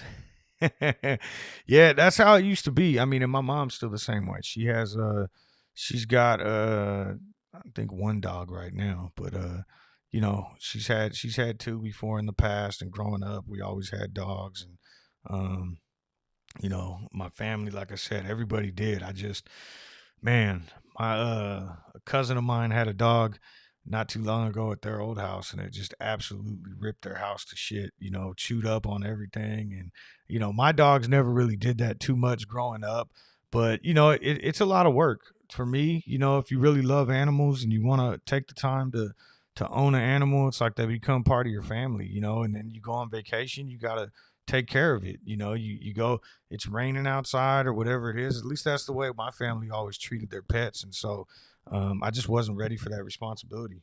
You know, when I finally became a homeowner and got the opportunity to make my own decisions and, you know, get my own house and all that kind of stuff. Um,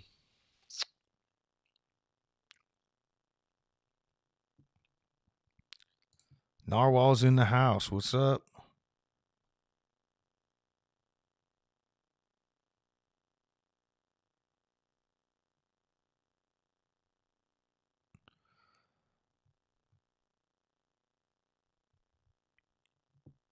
Just trying to catch up here.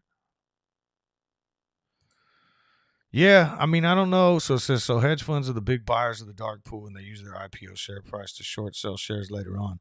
Yeah, I mean, I think you know, it's just, to be honest with you, I don't understand. I don't even know if it's absolutely like necessary to even have a dark pool. I mean, but then you will see like some big trades coming in and really like moving the market. But you see that type of stuff anyway. So um, yeah, I mean, it seems like now it's just a way to manipulate it. You know, I mean, everything's changing. You know, since January or maybe even a little bit before then. I mean, a lot of this manipulation has been going on for a very long time, but I think what's happening now is starting in January. You know, when retail started kind of getting together on Reddit and talking about stuff and sharing information, and I know that's been going on for a long time, but I guess more so when short sellers became the target of these stocks that were being discussed.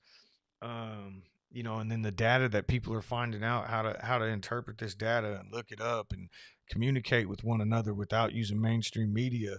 And all it's done is have these, you know, bigger investors and institutional investors and hedge funds. They just found new ways to manipulate the market because they were getting caught in their old ways. So we're letting the kids grow a little bit before we do more videos. I think we covered all the baby stuff. It means a lot that you watched. Yeah, no, I was enjoying it. I really was. I watched like I was sitting here trying to time. I've been procrastinating for a while. Um, but you know, for those of you guys that don't know, I'm actually working on my doctorate right now. But I've been procrastinating the hell out of it, and so I was sitting there. I was supposed to be reading an article on something else, and then for some reason it reminded me. It was like, oh yeah, because I wrote it down yesterday to check out the badass dads cast, and so I went and looked at it. But it was cool. Uh, Where'd you get your PhD in Stonks? You have such great knowledge. Appreciate you sharing what you know. Great insight and info as always. Right on. I appreciate it. I just learned about, you know, in terms of the stock market. I mean, I've been trading for I should say investing for a little over 10 years, but trading more so like 5 years. And I just love to read. I always have. Not so much recently, just because I've been busy with schoolwork for the last 4 years or so. I decided to go back to school, but I mean, I got a ton of books and just reading books on stocks and day trading and options. And you know, I'm the type of person where if I read it and then I go act on it, that's how I learn. So I'll read a ton of stuff and then go paper trade or just throw my money in and try it live, which I wouldn't recommend. You know, I caught my lumps learning the hard way too. But yeah, just trying, and I'm learning still every day. I really am. Um, And I know some people are visual learners, and that's why tools like YouTube are important. You could learn a lot. There's a ton of videos out there on YouTube, and I came across some pretty cool channels and communities on YouTube in the past that for day trading and options and all kinds of stuff. So there's a lot of great resources out there, but I just learned through experience. um Co-creator says 4 dogs in our house, they run the show. Yeah, I know, that's how it is. Um, is it called a gamma squeeze or a gamble squeeze? Probably should be called a gamble squeeze if you're playing them. And that's basically, I mean, that's the way I look at it, right? Like if you can identify a gamma squeeze and get in on some cheap options and just kind of put your feet in the water and get wet your beak a little and just be a part of it. It doesn't always pan out, but when it does, you could stand to make some pretty good money on it. And I've played I think 4 Clove gambles. Now I'm saying gamble squeeze.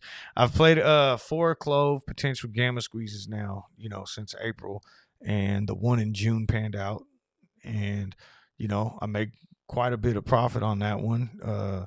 When we ran up to 27, I didn't touch my long term position, but I did have some options that were expiring that week that I was able to make quite a bit off of, and that's the same way I'm playing this week.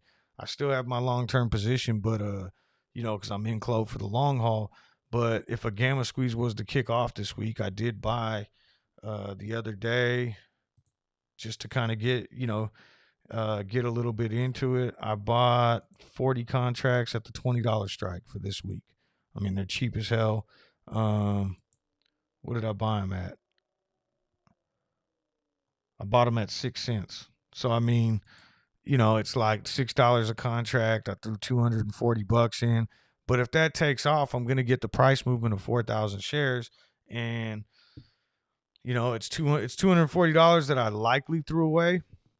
But if it happens, that's 4,000 shares that now I'm going to sell with no regrets during the gamma squeeze to put some more profit in my pocket and, potentially throw back into Clove when it settles back down. And again, without having to touch my initial investment of Clove, my long-term position. And then same thing with ATOS, right? I mean, I think although I did double down a little on ATOS, which normally I won't do for a gamma squeeze because like I said from the beginning, high risk play. But yeah, my original investment in ATOS was 280, and then I doubled into it, and I put about 500 on this play. But if it happens, it's going to be worthwhile.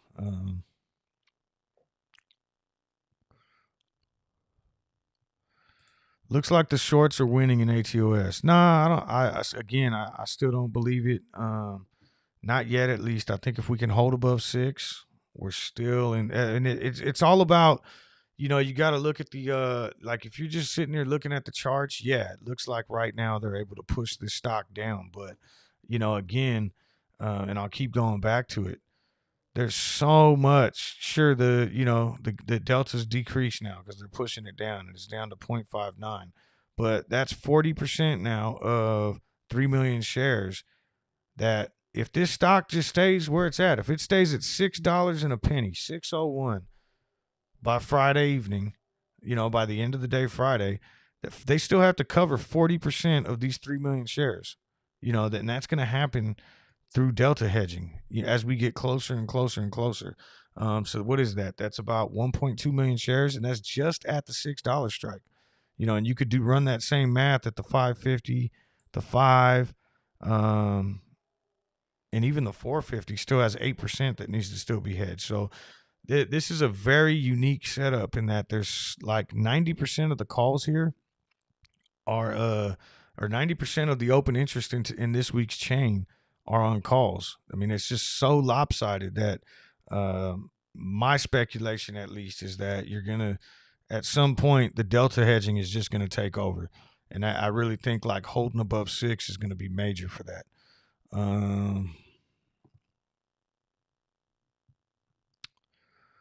Why is the volume drying up so much lately? Will it take earnings report to see higher volume return? I've talked about this a little bit in the past too. Like, volume drying up in a short squeeze is actually can be seen as a positive too, right? Like, GameStop's volume has been absolutely like the lowest I think that it's ever been.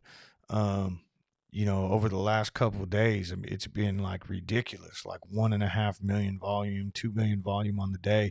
But then what ends up happening, right, is when buying does come in the middle of low volume, you see bigger jumps and bigger moves.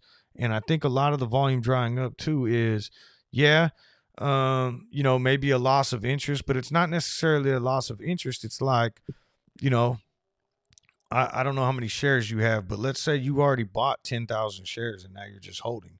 Well, you've already got the majority of your and I don't even have 10,000 shares, by the way, too. I wish I did, but I'm just throwing that out there as a nice round number, right? So you already have 10,000 shares. You've already invested, 80 grand into this stock. You're kind of out of powder now, right? So now you're coming in and maybe you're buying, whenever you get a little money, you're buying 100 shares here or 10, 10 shares there, and you're just slowly accumulating more to add on to your larger position. And if most people are just holding the stock now, and just getting in these little trickle buys, that's why you're going to see less volume, because the buying already took place. Now, so, I think that's the other reason you see volume dry up in these short squeeze plays is everyone's already bought it up, and they're just holding now. And if nobody's selling, what's going to happen? Eventually, as shorts do cover, if they, well, you would think, right? We saw 8 million shares return the other day and no upward momentum at all, which I have no clue how that works, but if when buying does come into the market, if I'm not willing to sell and you're not willing to sell, and everybody's not willing to sell at these lower prices, these buys are going to start ripping through the ask and getting the price to go higher quicker. But yes, if we see a nice earnings report, we'll probably see way more buyers come pouring in.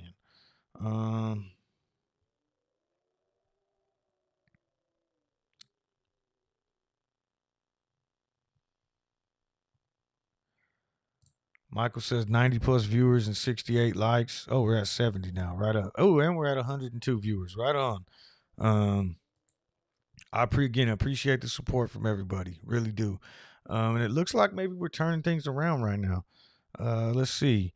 I mean, these stocks seem like they're kind of tracking together. We got two greens coming on these last couple on all four stocks we're looking at. It seems like they were all kind of trending downwards from about, what is this, maybe 710 on until we hit about 750. Yeah, 710 to 750, 710 to 750. So I'm just curious now. I'm gonna pull up the S&P. So it looks like everything's kind of turned. Everything was kind of trending together. And if you look here, it looks like from about 720, the S&P 500 fell below VWAP and just started turning around. So does look like a lot of these stocks are all tracking together. Um, you know, let's watch and see. I was really hoping to see some ATOS movement before we signed off. It is close to 8 o'clock, so I'm gonna have to get going here, especially because I got to get my kids. Um, I know my wife reminded me already. Make sure that they shower. Make sure they brush their teeth. Make sure, I got to stay on top of them today. So I got to go make sure they get all this stuff done and get packed up because we're leaving for Reno this evening. So, um, let's see here. Just taking a look around.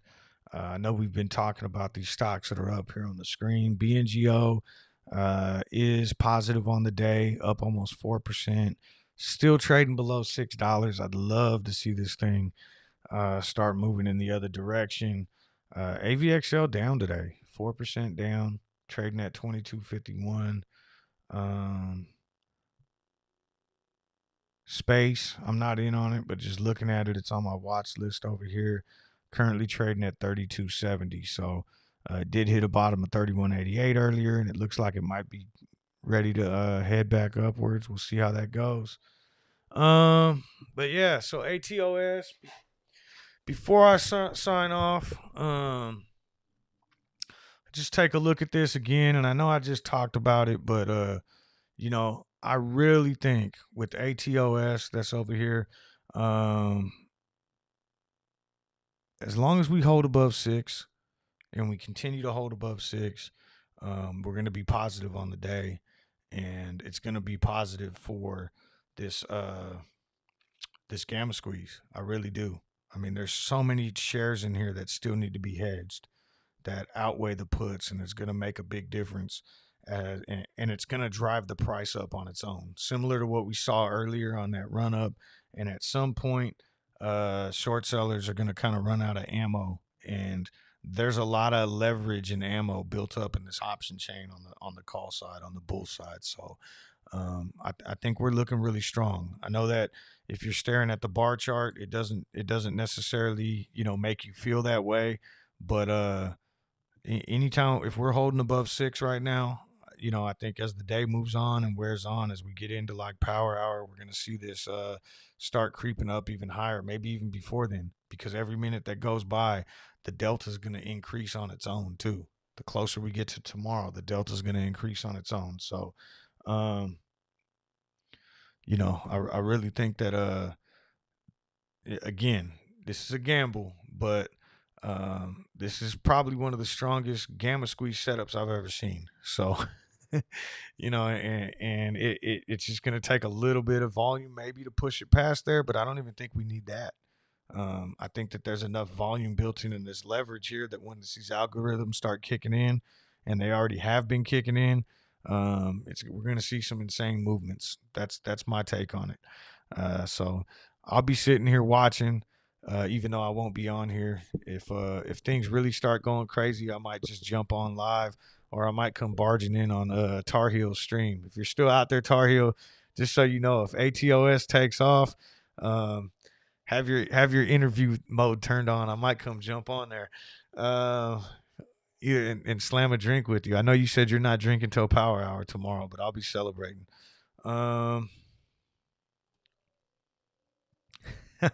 Tuition rates for the School of Hard Stonks has been increasing every quarter, but I love it. Yeah, like I said, learning every day. Co-creator says, I hope it does touch 6. I'll buy 3 times as much. All right, guys. So I'm gonna get out of here. I just want to double check.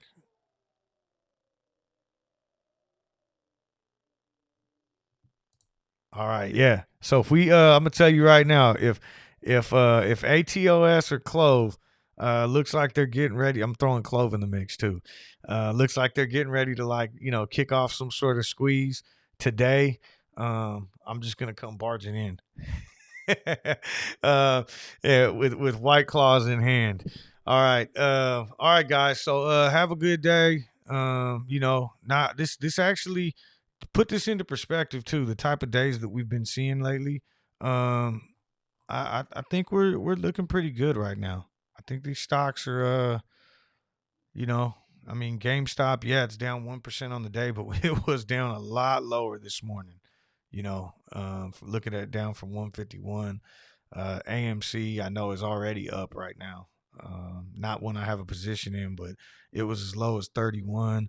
I mean, even if you look at Clove this morning, was as low as $8, and we're at 836 right now. So it looks like we're kind of heading in the right direction. Hopefully, I'm right on that for my own portfolio's sake. If gamma squeeze isn't happening, what's your scenario for SP? Guess traders will sell and investors will stay. Question is, how much of SP is based on speculation? I don't know what SP is. I'll try to answer that if you could tell me what SP is before I sign off.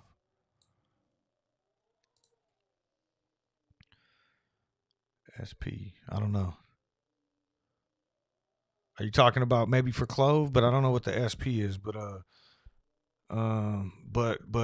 for Clove, like I said, gamma squeeze, I think the potential exists there, but it's kind of highly unlikely, I think, for this week. we'd have to be trading upwards of like $10 right now. But like I still have the stock price. Okay, sorry, man. Sorry. I'm tired today. Woke up at 4 a.m. today, but yeah, if the gamma squeeze doesn't happen for Clove, which I would say is highly unlikely right now, trading at $8, I mean, I think we're just going to trade right around where we are. Like, gamma squeeze offers potential, but there's still short squeeze potential in this stock. There's still going to be gamma squeeze potential, like at the August 20th mark. And this is still a great stock. I mean, the gamma squeeze was just kind of like a bonus for this week. There was potential for a gamma squeeze, and don't get me wrong, it still could happen, but just not as likely right now, because of where we're trading at. We need to get above like $10 to really start talking about that for Clove, and that could happen at any time. It could happen tomorrow for all I know. I mean, if we go back, and I'll go back and just show this before I sign off, but um, sometimes these things just come out of the blue, right? Um, this last gamma squeeze ran us from $12 to uh 22, 24 intraday, in one day, and that was just because volume just started pouring in. So I mean, if something like that was to happen tomorrow and push us above $12, in pre-market, shit, this thing's gonna run to like $40, $43, because the potential, the setup is there on the option chain. Am I getting my hopes up for that for this week? Probably not, but I'm in this stock for the long haul. So it's not going to affect my long-term position. It's just, these 40 contracts that I bought on Clove earlier in the week for $260 or whatever it ended up costing me. Yeah, those are going to probably burn up. And that doesn't bother me because I still have a huge position in Clove. That was a gamble I was willing to take for this week. Um, all right, all right, all right. Let's see.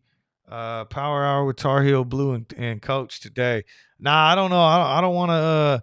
I don't want to step on Tar Heel's toes. And I know he already has a special guest coming on tomorrow.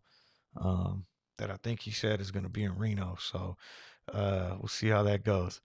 Um, but if we get the movement today, absolutely, I'll be in there, White Claws in hand. Um, Let's see. What is the highest price that Clove can hit? Man, I don't know. I don't think anyone knows that. I think anyone that tries to throw out numbers like that, it's all speculation. It really depends where we squeeze from. You know, if we squeeze from 8, we won't go as high as if we were to squeeze from 30. That's just what I think, but I don't even know that for certain. For ATOS, I would set stop loss around 560. For Clove, I have no stop loss. I'm holding Clove until 2023. Yeah, that's a good point too, Ego. For anyone, I mean, and I think I responded to somebody on one of my videos that I made last night, uh, in regards to ATOS. Like, I think if we hold above 6, I'm fine. But if and 560 probably is a good level. If we were to get pushed down and drop below 560, that probably is a good stop loss point to get out of.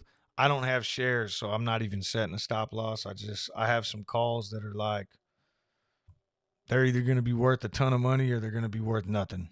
And I knew that when I bought them. But if you do have shares, and sometimes I forget about that too, like just to talk in terms of shares, because a lot of people do shares. So I'll start kind of throwing that in there too, to kind of get that information out there. Um,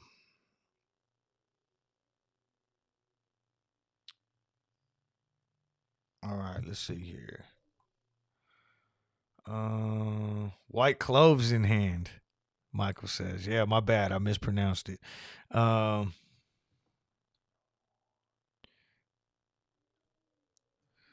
Betting on a squeeze is better than betting on a game via DraftKings. Yeah, I feel the same way too. And like I said, you get into let's say you get into 10 of these gamma squeeze plays and only one pans out of the 10, you're still going to be up tremendously. Like you could, you could make a ton of money on these gamma squeezes.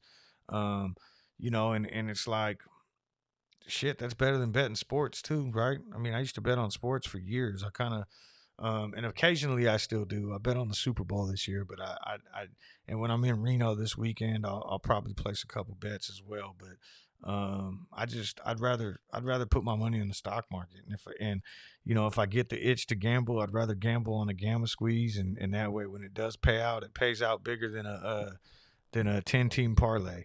So. All right, guys, I gotta go. Again, thanks for stopping by. If you're new, hit the like button, hit the subscribe button. If you don't like my channel, hit the dislike button. Doesn't bother me at all. I'm having fun doing this. And make sure you guys check out Tar Heel Power Hour today, the last hour of the market. And then again tomorrow, Power Hour with Tar Heel. He'll be doing stock tails. Make sure and go give him a like and a subscribe as well. I'll check you guys later. I'll be on live from Reno tomorrow morning at 6 a.m. All right.